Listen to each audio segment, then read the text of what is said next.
Hello use welcome to TJMS Tamil channel. நீ நான் காதல் சீரியலுக்கான அப்கமிங் எபிசோடில் எந்த மாதிரியான சுவாரஸ்யமான விஷயங்கள் நடக்குது அப்படின்றத தெரிஞ்சுக்கலாமா? ஃபங்க்ஷன் போகலாம் டிசைட் பண்ணி எல்லாருமே வீட்டில் உள்ளவங்க எல்லாருமே கிளம்பி ரெடியாக இருக்கிற தருணத்தில் எங்கேவா இன்னொரு ராகவ காணுமே அப்படின்னு சொல்லிட்டு ஃபோன் பண்ணுறாங்க. இன்னும் கொஞ்சம் லேட் ஆகும் அப்படின்னு சொல்கிறது கேட்டு ரொம்பவே மனசு வருத்தப்பட்டு போய் நிற்கிறாங்க நம்ம அபியும். இன்னும் இது ஏன் இவ்வளோ நேரம் ஆகி இன்னும் வராமல் இருக்காங்களே அப்படின்னு சொல்லிட்டு என்ன பண்ணாங்க, எல்லாருமே எதிர்பார்த்துட்டே இருக்காங்க. சரி வந்துருவோம் அப்படின்னு சொல்லிட்டு என்னதான் ஒரு பக்கம் பாட்டி சொன்னாலும் எப்படி வரப்போகிறா, அதெல்லாம் வரவே மாட்டா, எல்லாத்தையும் பக்காவாக பிளான் பண்ணிட்டோம்ல நம்ம அப்படின்னு சொல்லிட்டு என்ன பண்ணுறாரு, முரளோட மைண்ட் வாய்ஸ்குள்ளே பேசிகிட்டு இருக்காரு. இப்பயும் ரொம்பவே பாவங்க, ஏற்கனவே நிறைய கஷ்டத்தை அனுபவிச்சிட்டாங்க. இப்போ ராகவ் வேற வராமல் இருக்காரா, இன்னும் அவங்களுக்கு ரொம்பவே கஷ்டமாயிடுது. ராகவ் வரவே இந்த ஃபங்க்ஷனுக்கு வரக்கூடாது அப்படின்றதுக்காக தான் முரளி சுந்தர் 2 பேருமே லாவணியா அங்கே ஏற்பாடு பண்ணி வச்சுருக்காங்க.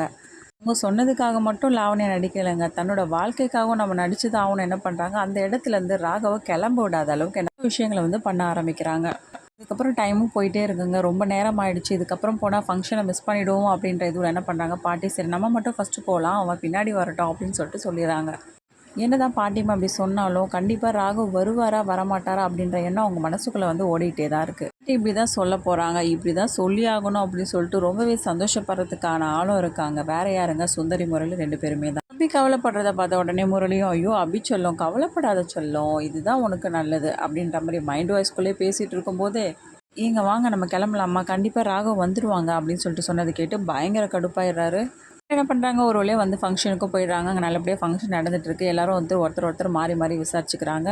எல்லாருமே வந்திருக்காங்களே, அபியோட வீட்டுக்கார் மட்டும் வரலையே அப்படின்ற வருத்தம் அபியோட அம்மா அப்பாவுக்கு இருக்க தானே செய்யும். இப்படி இவங்க வருத்தப்படுற டைமில் என்ன பண்ணுறாங்க, அவங்க ஃப்ரெண்டு என்ன பண்ணுறாங்க, ஓ உங்கள் மாப்பிள்ளை வரலையே அப்படின்ற மாதிரி அந்த டைமில் என்ன பண்ணுறாங்க, இன்னும் கஷ்டப்படுத்துகிற மாதிரி பேசிகிட்டு இருக்காங்க. இதெல்லாம் தாங்கிக்க முடியாத அபியும் ரொம்ப மனசு வருத்தப்பட்டு அழவும் ஆரம்பிக்கிறாங்க உள்ளுக்குள்ளவே. இன்னொரு பக்கம் நம்ம ராகவ் என்ன பண்ணுறாரு, திடீர்னு சரி நான் கிளம்புறேன், நீ பார்த்துக்கோ அப்படின்னு சொல்லிட்டு ராவணி கிட்ட சொல்லிட்டு அங்கேருந்து கிளம்பிடுறாரு.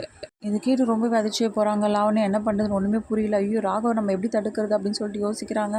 இன்னொரு பக்கம் ஃபங்க்ஷன் போகிறோம், எல்லாருமே ஃபோட்டோஸ்லாம் எடுத்துக்கிறாங்க. அப்படி தனியாக நிற்கிறத பார்த்து ரொம்பவே மனசு வருத்தப்படுறாங்க அவங்க அம்மா அப்பா. டக்குன்னு பார்த்தீங்கன்னா ராகவ் நிற்கிறாரு. இதை பார்த்து ரொம்பவே அதிர்ச்சியாகிறாங்க. எல்லாருமே ரொம்ப சந்தோஷப்படுறாங்க.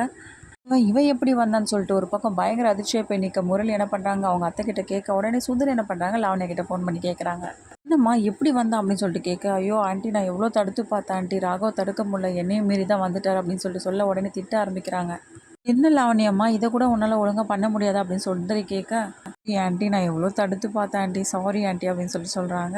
வந்ததுக்கப்புறமா என்ன பண்ணுறாங்க, ராகவ் எதிர்பார்த்ததை விட ரொம்பவே சந்தோஷமாக நடந்துக்கிறாங்க. எல்லார்கிட்டையும் நல்லா பேசுகிறாங்க.